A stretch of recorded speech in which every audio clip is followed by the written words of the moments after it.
Okay. तो हम लोग पढ़ने वाले हैं आज। इससे पहले टॉपिक में हम लोग मानक भाषा पढ़ चुके हैं। इससे पहले टॉपिक में हम लोग पढ़ चुके हैं राष्ट्रभाषा के बारे में, मानक भाषा के बारे में और बहुत सी सारी चीज़ों के बारे में पढ़ चुके हैं। लेकिन इस बारे में हम पढ़ने वाले हैं जो भारतीय आर्य भाषाएं हैं, है ना। हमने वर्ल्ड की भाषाएं भी देख लिया, लेकिन आज हम देखेंगे कि जो भारतीय आर्य भाषाएं हैं उसको, उसके समूह को कालक्रम की दृष्टि के अनुसार अनेक भागों में डिवाइड किया गया है ना। भारतीय आर्य भाषाओं का वर्गीकरण कुल मिलाकर हम पढ़ने वाले हैं। अब देखो, भारतीय आर्य भाषाओं में सबसे पहले आती है प्राचीन भारतीय आर्य भाषा। कौन सी आती है? प्राचीन भारतीय आर्य भाषा। इस प्राचीन भारतीय आर्य भाषा का कालक्रम लगभग कब से कब तक है? इस प्राचीन भारतीय आर्य भाषा का कालक्रम है लगभग, हम लोग बात करें तो इसका कार्यक्रम है, सॉरी कालक्रम है लगभग 2000 ईसा पूर्व से लेकर के 500 ईसा पूर्व तक है। कब तक है? 2000 ईसा पूर्व से लेकर के 500 ईसा पूर्व तक है। इस पार्ट को हम लोग दो पार्ट में डिवाइड कर सकते हैं। एक है वैदिक संस्कृत वाला पार्ट और एक हो जाता है लौकिक संस्कृत वाला पार्ट, यानी संस्कृत वाला पार्ट। यानी कि हम लोग बात कर रहे हैं किस टाइम की? वैदिक एज की बात कर रहे हैं। कब की बात कर रहे हैं हम लोग? वैदिक एज की बात कर रहे हैं, यानी कि वैदिक युग की बात कर रहे हैं। नेक्स्ट हम लोग देखेंगे कि जो संस्कृत का लौकिक काल था वो 800 ईसा पूर्व से 500 ईसा पूर्व तक था। नेक्स्ट आते हैं हम लोग मध्यकालीन आर्य भाषा। मध्यकालीन आर्य भाषा का कालक्रम कब तक था? ये कालखंड इसका था 500 ईसा पूर्व से लेकर 1000 ईस्वी तक। अब मध्यकालीन आर्य भाषा में बहुत सारी भाषाएं आ जाती, जैसे हम लोग देखेंगे इसी टाइम पे पाली का विकास हुआ था, प्राकृत का विकास हुआ था, इसके बाद अपभ्रंश का विकास हुआ था। तो सबसे पहले मध्यकालीन आर्य भाषा में आती है पाली। तो पाली 500 ईसा पूर्व से 1 ईस्वी तक था, और प्राकृत है 1 ईस्वी से 500 ईस्वी तक, और अपभ्रंश है 500 ईस्वी से 1000 ईस्वी तक। फिर 1000 के बाद हमारे यहाँ शुरू हो जाता है आधुनिक भारतीय आर्य भाषा। क्या हो जाता है? आधुनिक भारतीय आर्य भाषा का कालक्रम शुरू हो जाता है। तो अब हम लोग देखेंगे सबसे पहले प्राचीन भारतीय आर्य भाषा, जिसमें हम लोग संस्कृत के बारे में देखेंगे। तो प्राचीन भारतीय आर्य भाषा में हम लोग दो भाषाओं को पढ़ते हैं। तो प्राचीन भारतीय आर्य भाषा के अध्ययन की दृष्टि से दो भागों में विभाजित किया गया है। एक है वैदिक संस्कृत और एक होती है लौकिक संस्कृत, जिसका कालक्रम हम पहले देख चुके हैं। एक है 2000 ईसा पूर्व से 800 ईसा पूर्व और 800 ईसा पूर्व से 500 ईसा पूर्व। अब आते हैं वैदिक संस्कृत। तो वैदिक संस्कृत की बात करें तो प्राचीन भारतीय आर्य भाषा को प्राचीनतम नमूना या वैदिक साहित्य में दिखाई देता है। वैदिक साहित्य का सृजन वैदिक संस्कृत में हुआ है। जो वैदिक संस्कृत है उसी में जो वैदिक साहित्य हमें देखने को मिलता है, जैसे हम लोग चार वेद पढ़ते हैं, तो वो सारी चीजें किस में आती हैं? वो वैदिक साहित्य के अंदर आती है। वो किस में लिखे गए हैं? वो लिखे गए हैं वैदिक संस्कृत में लिखे गए हैं। तो वैदिक संस्कृत को वैदिक छंदस, छांदस आदि भी कहा जाता है। तो वैदिक संस्कृत को हम चार नाम और बोल सकते हैं। वैदिकी बोल सकते हैं, वैदिक बोल सकते हैं, छांदस बोल सकते हैं, सॉरी छंदस और छांदस दोनों बोल सकते हैं। तो चार नाम इनके आपको याद रखना। वैदिक साहित्य को तीन विभागों में वर्गीकृत किया जा सकता है, जैसे संहिता, ब्राह्मण, उपनिषद। तो ये भी पार्ट किसके हैं? वैदिक संस्कृत के पार्ट है। इसी टाइम पे संहिताएं लिखी गई थी, ब्राह्मण ग्रंथ लिखे गए थे और उपनिषद भी इसी टाइम पे लिखा गया था। अब आते हैं एक व्यक्ति हैं जिनका नाम है डॉक्टर धीरेन्द्र वर्मा और उदित नारायण तिवारी। डॉक्टर कपिल देव द्विवेदी प्रभृति विद्वानों ने वैदिक ध्वनियों की संख्या 52 मानी है। यानी कि इन्होंने मानी कि वैदिक में कितनी ध्वनियों का यूज होता था? वैदिक जो भाषा है, वैदिक संस्कृत भाषा है, इसमें जो ध्वनियों का यूज होता था वो ध्वनियों की संख्या इन्होंने 52 मानी है। अब इस 52 में से इन्होंने बताया है कि 52 ध्वनियों में से 13 क्या है? स्वर है। क्या है? 13 स्वर है। और इसके अलावा जो व्यंजन है, तो बाकी बचे जितने, कितना बचे यहाँ पे? 39। तो ये सारे किस में आ जाएंगे? व्यंजन में आ जाएंगे। और ये माना किसने है? ये माना है डॉक्टर धीरेन्द्र वर्मा ने माना है, तिवारी जी ने माना है, और इसके अलावा कपिल देव द्विवेदी ने माना है। नेक्स्ट एक व्यक्ति है जिनका नाम हरदेव बाहरी। हरदेव बाहरी ने वैदिक स्वरों की संख्या 14 मानी है। बाकी लोगों ने कितना मानी है? 13। अगर आपको डॉक्टर हरदेव बाहरी के बारे में आ जाए तो डॉक्टर हरदेव बाहरी कितनी मानते हैं? 14 मानते हैं। और बाकी धीरेन्द्र वर्मा कितनी मानते हैं? 13 मानते हैं। द्विवेदी जी कितनी मानते हैं? 13 मानते हैं। उदय उदय नारायण तिवारी कितनी मानते हैं? 13 मानते हैं। तो इतनी बातें आपको याद रखनी है। नेक्स्ट आते हैं हम लोग लौकिक संस्कृत में आते हैं। ये हो गई वैदिक संस्कृत की बात। अब हम लोग आते हैं लौकिक संस्कृत में। लौकिक संस्कृत को प्राचीन भारतीय आर्य भाषा कहा जाता है। क्या बोला जाता है? प्राचीन भारतीय आर्य भाषा बोला जाता है। का वह रूप जिसका पढ़ने की अष्टाध्यायी में विवेचन किया गया है ना। ये जो लौकिक संस्कृत है, ये किसमें, इसमें लौकिक संस्कृत में जो पढ़ने का आपने एक ग्रंथ सुना होगा अष्टाध्यायी, है ना, तो ये किस भाषा में लिखा गया था, लौकिक भाषा में लिखा गया था। अब ये इसी को हम लोग क्या बोलते हैं, लौकिक संस्कृत। लौकिक संस्कृत क्यों बोलते हैं, क्योंकि यह जनमानस यानी कि आम लोगों के द्वारा बोली जाती थी, यानी कि आम लोग भी इसे पढ़ना लिखना जानते थे। अब संस्कृत में 48 ध्वनियां ही शेष रह गई। पहले हम लोग देखें कि वैदिक संस्कृत में कुछ लोग वामन मानते थे, ठीक है, जो वामन ध्वनियां मानते थे, कुछ लोग अलग अलग ध्वनियाँ मानते थे।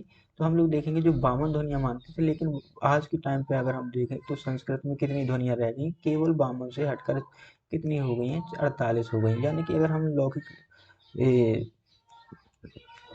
जो लौकिक संस्कृत है इसमें कितनी ध्वनियाँ मिलेंगी, 48 मिलेंगी।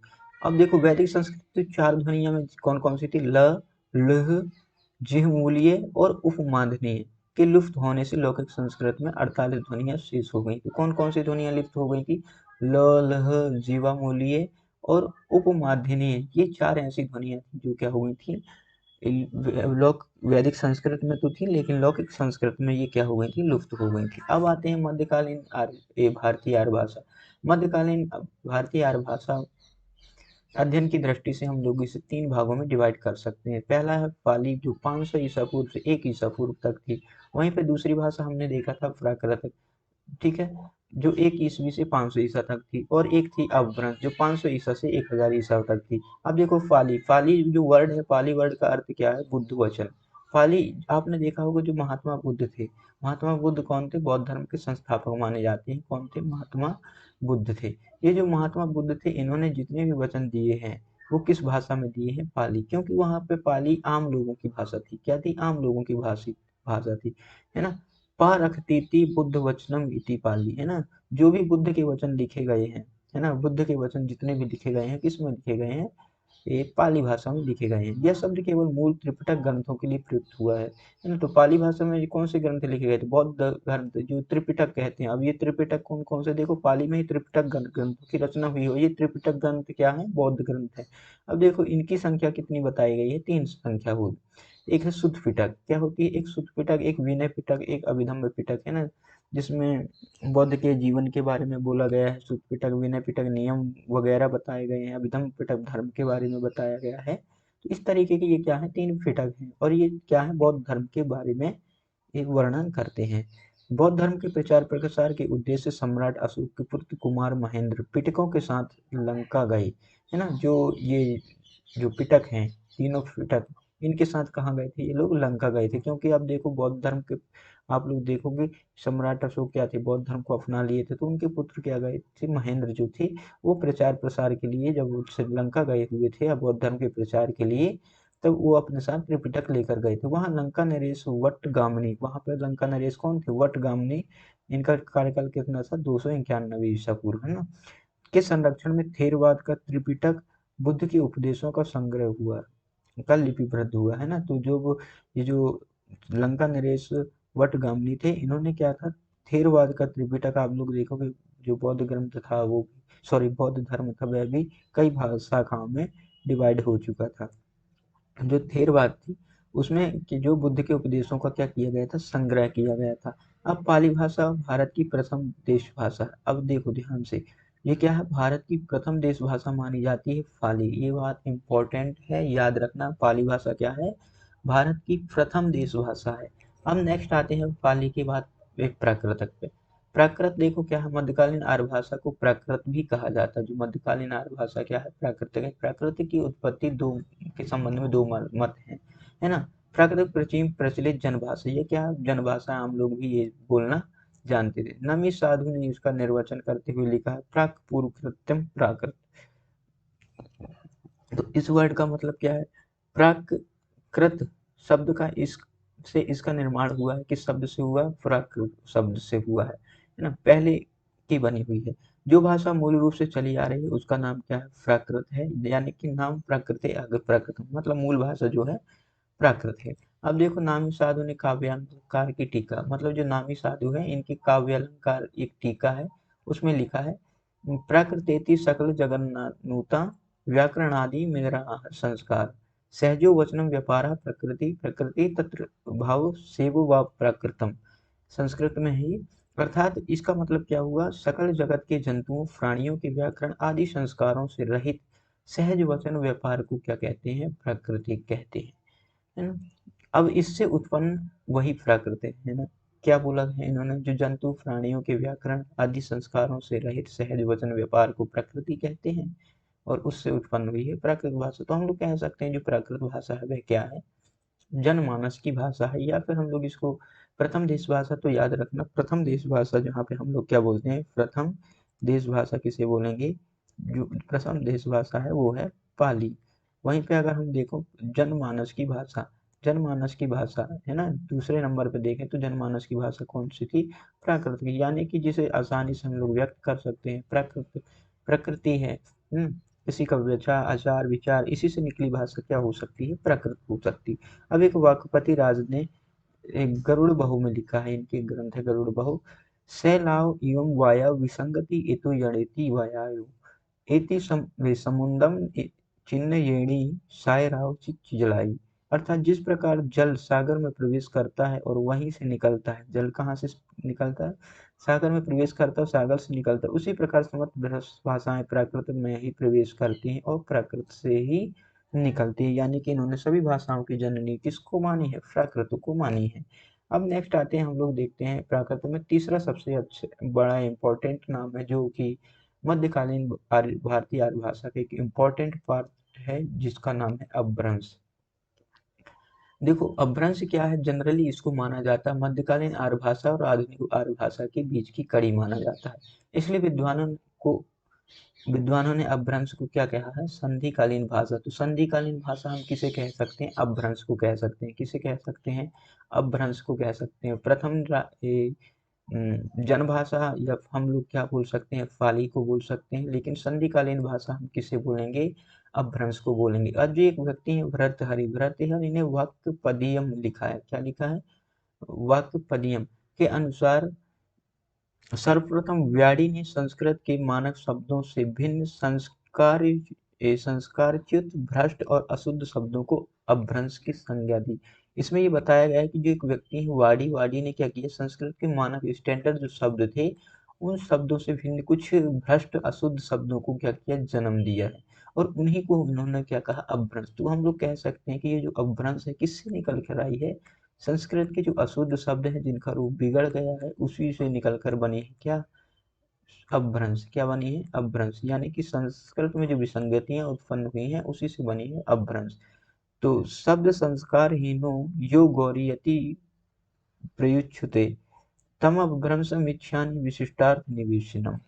इसका मतलब क्या हुआ, वाणी की पुस्तक का नाम, अब देखो जिन व्यक्तियों ने अपभ्रंश का वर्ड का यूज किया है, संस्कृत के टेढ़े मेढ़े शब्दों का यूज किया, उनकी पुस्तक का नाम है लक्ष्य श्लोकात्मक संग्रह। क्या नाम है, लक्ष्य श्लोकात्मक संग्रह, जो दुर्भाग्यवश अनुपलब्ध है। ये क्या अनुपलब्ध है, यह अभी उपलब्ध नहीं है। अपभ्रंश शब्द का सर्वप्रथम प्रमाणिक प्रयोग किस कहाँ मिलता है, हमें पतंजलि के महाभाष्य में मिलता है, जो कि अपभ्रंश शब्द है। सबसे पहले प्रयोग वाणी की पुस्तक में, लेकिन इसके क्या है, इसके सबूत हमारे पास नहीं है।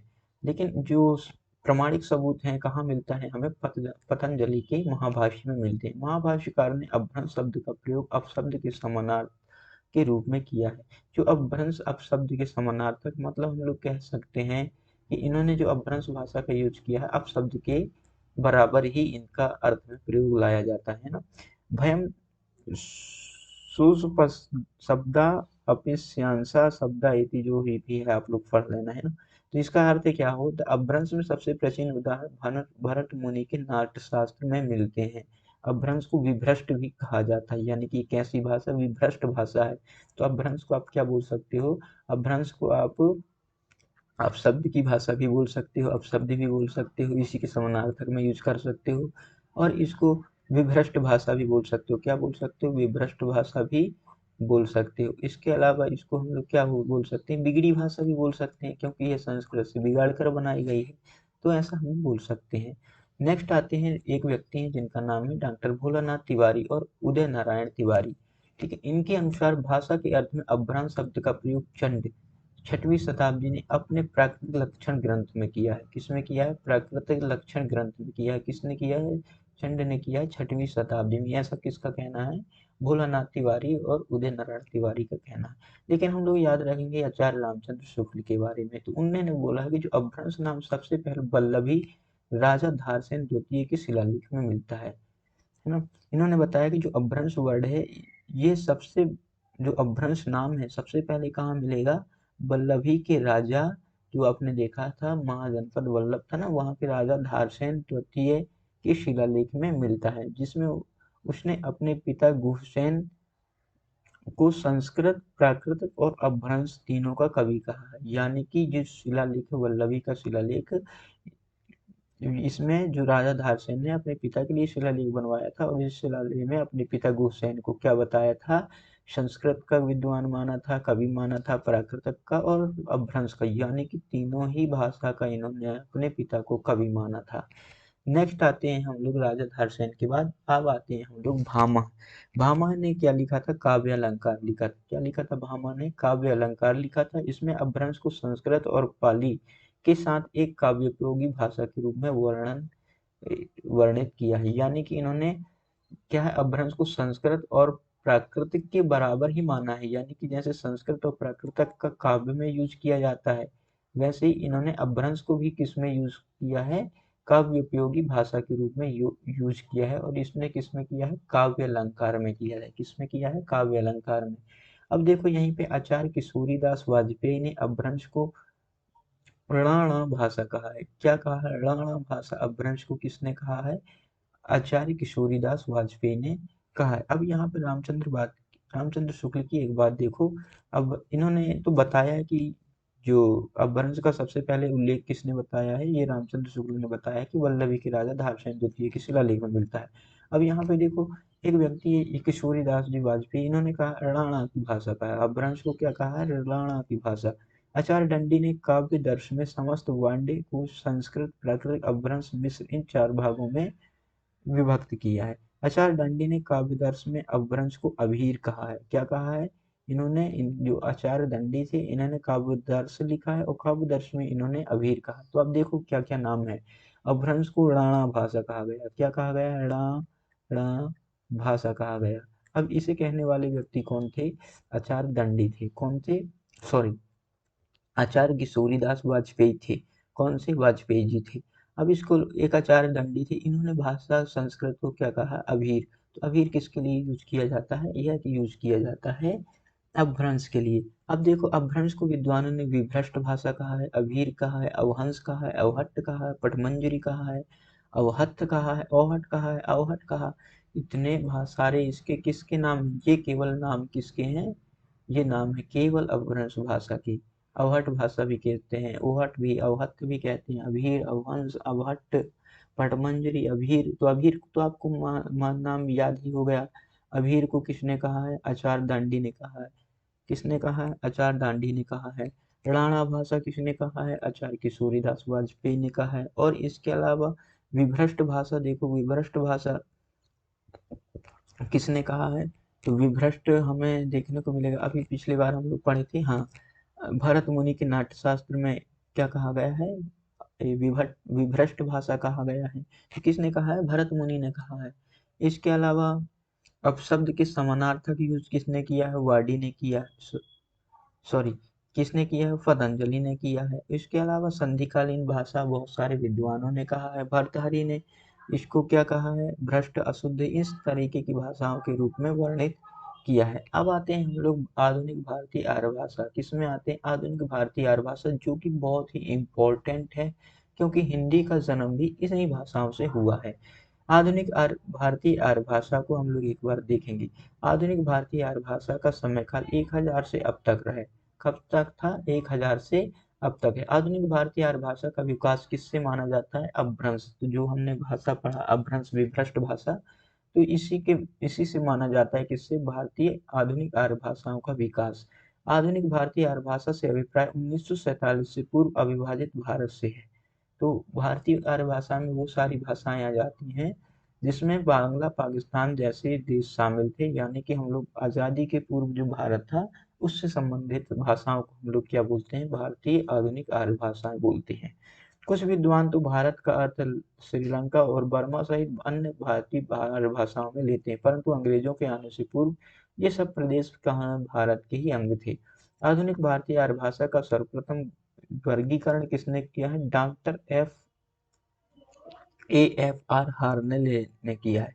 किसने किया? हार्नेले साहब ने किया है, जो कि ब्रिटिश ब्रिटिश थे, है ना। कब किया था? 1880 में किया था। तो भारतीय आर्य भाषाओं का वर्गीकरण सबसे पहले किसने किया है? हार्नेले ने किया है। और यह कब किया है? 1880 में किया है। डॉक्टर हार्ने ने आर्य भाषाओं को 4 भागों में डिवाइड किया है। कितने भागों में डिवाइड किया? इन्होंने 4 भागों में डिवाइड किया है। देखो कौन कौन से 4 भाग थे। एक पूर्वी गोंडियन भाषा थी, किसमें डिवाइड किया? पूर्वी गोंडियन भाषा में, पश्चिमी गोंडियन भाषा में, उत्तरी दक्षिणी गोंडियन भाषा में। अब देखो पूर्वी गोंडियन भाषा में पूर्वी हिंदी, बंगला, असमी, उड़िया, इन सारी चीज भाषाओं को रखा है। क्लियर। अब देखो पश्चिमी में क्या है? पश्चिमी हिंदी, राजस्थानी, गुजराती, सिंधी, पंजाबी, इन भाषाओं को रखा है। उत्तरी गोंडियन में गढ़वाली, नेपाली, पहाड़ी को रखा है। और दक्षिणी गोंडियन में इन्होंने किसको रखा? महाराष्ट्र में बोली जाने वाली मराठी भाषा को रखा है। डॉक्टर हार्ने के अनुसार जो आर्य मध्य प्रदेश अथवा केंद्र में थे वो भीतरी आर्य कहलाए, और जो चारों तरफ फैले हुए थे वो क्या थे? बाहरी आर्य भाषाएं, सॉरी भारतीय बाहरी आर्य थे। मतलब जो मध्य प्रदेश के अंदर या फिर इसके केंद्र में रहने वाले लोग थे ये भीतरी आर्य थे, और जो बाहर रह रहे थे ये कैसे आर्य थे? ये थे बाहरी आर्य। तो इन्होंने आर्यों को भी क्या कर दिया? भीतरी बाहरी में डिवाइड कर दिया। अब एक इम्पोर्टेंट व्यक्ति आते हैं जिनका नाम था डॉक्टर जॉर्ज गियर्सन। ठीक है। अब देखो इन्होंने अपना पहला वर्गीकरण एक प्रस्तुत किया था। यह वर्गीकरण इन्होंने किसमें किया था? लिंग्विस्टिक सर्वे ऑफ इंडिया भाग 1 तथा bulletin of the school of oriental study London institution भाग 1 खंड, मतलब ये जिसमें इन्होंने अपना डिवाइडेशन प्रकाशित करवाया था वो था, है ना। अब देखो इन्होंने भारतीय आर्य भाषाओं को कैसे डिवाइड किया। इन्होंने पहला किया बाहरी उपशाखा, इन्होंने बाहरी उपशाखा। दूसरा इन्होंने डिवाइड किया मध्य उपशाखा। और तीसरा इन्होंने डिवाइड किया भीतरी उपशाखा। ये किसका डिवाइडेशन है? जॉर्ज गियर्सन का है। अब इन्होंने डिवाइड किया है तो ये क्या है? उत्तरी पश्चिमी समुदाय, है ना। इन्होंने पहली जो बाहरी उपशाखा थी उसको इन्होंने 3 भागों में फिर से डिवाइड कर दिया है। कौन कौन से? उत्तरी पश्चिमी समुदाय, दक्षिणी समुदाय और पूर्वी समुदाय। उत्तरी में लहंदा आती है और सिंधी आती है। दक्षिणी में मराठी आ जाएगी। पूर्वी समुदाय में आती है उड़िया, बिहारी, बंगला और इसके अलावा असमिया को इसने शामिल कर दिया है। अब देखो आते हैं मध्य उपशाखा में, मध्यवर्ती समुदाय में जो भाषा आती है उसको हम लोग बोलेंगे पूर्वी हिंदी। अब नेक्स्ट आते हैं हम लोग का खा भाषा। इन्होंने केंद्रीय समुदाय और पहाड़ी समुदाय, भीतरी उपशाखा को 2 पार्ट में डिवाइड कर दिया। अब इसमें आता है पश्चिमी हिंदी, पंजाबी, गुजराती, गिरनी, खानदेशी और राजस्थानी। तो ये क्या है? 5-6 भाषाएं किसमें शामिल की गई? केंद्रीय समुदाय में। अब पहाड़ी समुदाय में इन्होंने पूर्वी पहाड़ी अथवा नेपाली को शामिल किया है, मध्य या केंद्रीय पहाड़ी और पश्चिमी पहाड़ी भाषाओं को इसमें शामिल किया गया है। तो कुल मिलाकर इन्होंने जो भाषा है भारतीय आर्य भाषा, इसको इन्होंने 3 उपशाखाओं में बांटा है, एक बाहरी, एक मध्य और एक क्या है? भीतरी। अब इन्होंने पुनः इसको इनके सब पार्ट बना दिए हैं, जैसे उत्तरी पश्चिमी समुदाय, दक्षिणी समुदाय, पूर्वी समुदाय, और इसमें अलग अलग भाषाएं शामिल कर दी। अब इसके मध्यवर्ती में इन्होंने एक ही पार्ट में डिवाइड किया है। इसके अलावा भीतरी उपशाखा को इन्होंने पुनः 2 पार्ट में डिवाइड किया है, जो कि केंद्रीय समुदाय और पहाड़ी समुदाय द्वारा बोली जाती थी। नेक्स्ट आते हैं एक व्यक्ति है का नाम है सुनीति कुमार चटर्जी। डॉक्टर सुनीति कुमार चटर्जी ने गियर्सन के वर्गीकरण की आलोचना की और ध्वनिगत और व्याकरणगत आधारों पर करते हुए अपना वैज्ञानिक वर्गीकरण दिया। इसने जो डॉक्टर सुनीति कुमार चटर्जी हैं इन्होंने वैज्ञानिक वर्गीकरण किया किसके आधार पर? ध्वनि और व्याकरणगत आधारों पर अपना वर्गीकरण दिया। यानी कि पहला वैज्ञानिक वर्गीकरण शायद इन्हीं ने दिया था। ठीक है ना, किसने? चटर्जी जी ने। अब इन्होंने डिवाइड किया 4 भाषाओं में, उदिच्य, प्रतीच्य, मध्य देशीय, प्राच्य और दक्षिणात्य। इन्होंने इतनी भाषाओं को डिवाइड कर दिया 5 प्रकार में। कौन से? उदित्य, प्रक्षेत्य, मध्य देशीय और प्राच्य और दक्षिणात्य। अब इसमें आती है उदिच्य में सिंधी, लहंदा, पंजाबी। प्रतीच्य में आती है राजस्थानी, गुजराती यानी कि पश्चिम। मध्य देशी में आती है पश्चिमी हिंदी। प्राच्य में आती है पूर्वी, बिहारी, उड़िया, असमिया, बंगला। और दक्षिणात्य में आती है मराठी भाषा। नेक्स्ट आते हैं एक व्यक्ति इंपॉर्टेंट है, कौन थे? डॉक्टर धीरेन्द्र वर्मा ने डॉक्टर चटर्जी के द्वारा वर्गीकरण में सुधारते हुए इन्होंने जस्ट इनके वर्गीकरण को थोड़ा सा सुधारा है।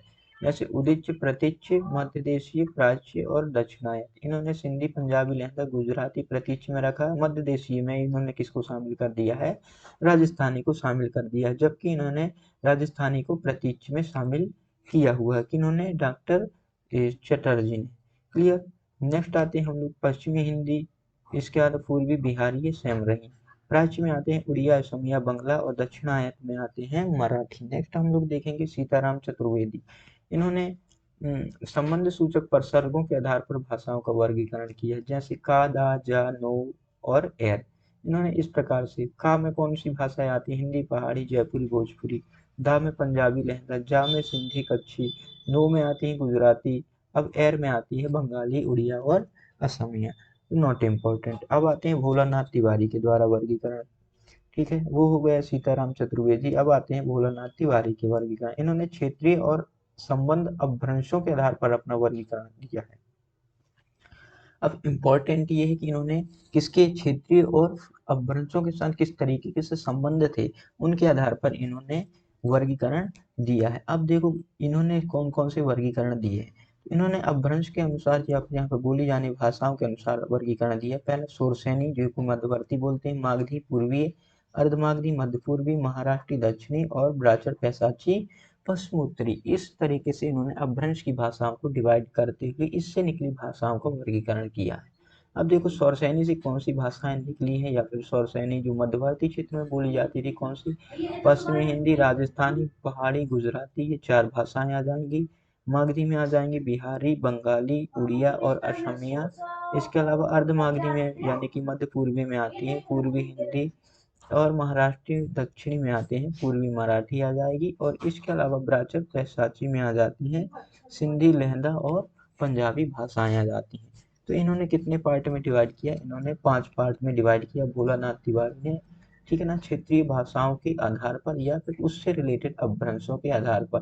कौन सा? शौरसैनी, मागधी, अर्धमागधी, महाराष्ट्री और ब्राचर तथा पैसाची।